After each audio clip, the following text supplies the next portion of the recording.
Have you ever heard of convergence insufficiency?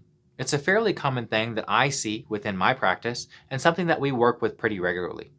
In this article, they define it as a common and treatable cause of eye strain characterized by an exophoria at a near point.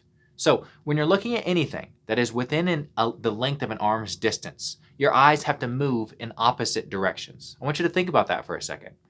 Anytime that you're looking off in the distance and you're looking to the right, for example, your right eye will look to the right and your left eye will follow suit and also look to the right. And the opposite also holds true for when you're looking to the left. Your left eye will look to the left and your right eye will also look to the left. However, when you're looking at anything that falls within this distance of an arm's length, you have to converge onto that target, meaning your right eye will move to the left and your left eye will move to the right.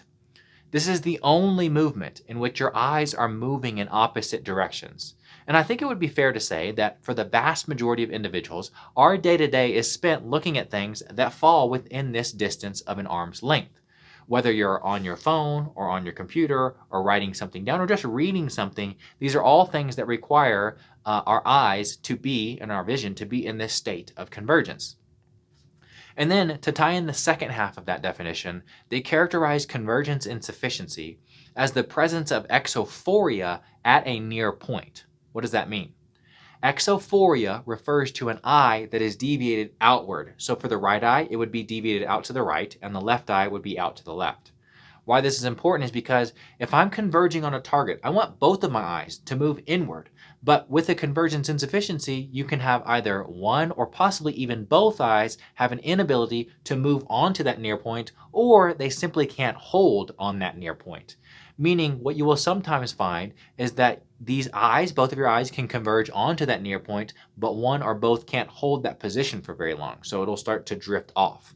Now, I know what you're probably thinking.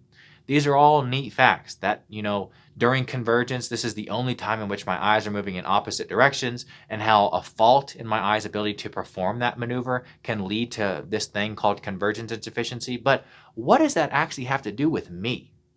Great question. And what we're going to do in this video is discuss how the presence of convergence insufficiency can contribute to one experiencing headaches. In this article, they state that convergence insufficiency is a common reason for asthenopic, fancy word for eye strain, symptoms, which usually manifest as blurred vision, diplopia, aka double vision, difficulty in performing close-up work, headaches, eye pain, redness, and eye strain. We'll do separate videos on all these other separate symptoms and just talk about headaches within this video. At the time of this recording, it is unknown what the exact mechanism linking convergence insufficiency and headaches is, but I suspect that there could be a few reasons. The first one, I think, is pretty obvious in the fact that if my eyes are having a difficult time moving inward, and yet my day-to-day consists of performing things that require my eyes to be in that position, that would obviously lead to some pain in my eyes or asthenopia, eye strain, which could then contribute to pain in and around my face. Another possible mechanism that I think is what I see more commonly within my office is that there is a reflexive link between the muscles of the eye and the suboccipital muscles, which are the muscles at the base of the skull. Lots of people have headaches that stem from the base of their skull and then refer up and over the head. So in this instance, this is my personal opinion, but I suspect that when someone has convergence insufficiency, aka a difficulty in their eyes holding on that near point, the muscles of the suboccipital region will increase in tone or basically get tighter in an effort to pull the head back.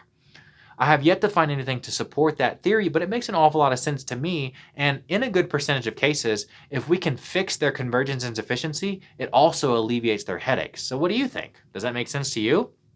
Because if your eyes have a hard time converging, it would make sense that my head would move back slightly, allowing my eyes to move out of convergence, making it easier for me to perform that task. I'd also like to iterate the fact that this is simply one potential mechanism behind headaches because, as you can imagine, we humans are pretty complex beings, and anyone that tells you that a symptom, a single symptom, like headache, for example, in this instance, can always be tied to one single contributor, like it's always because of convergence insufficiency, or it's always tied to your neck, or it's always blood sugar related, whatever it may be, I don't think that that person is being 100% truthful with you. Now, when it does come to convergence insufficiency, what can you do to fix it? Well, it's pretty simple, at least in theory.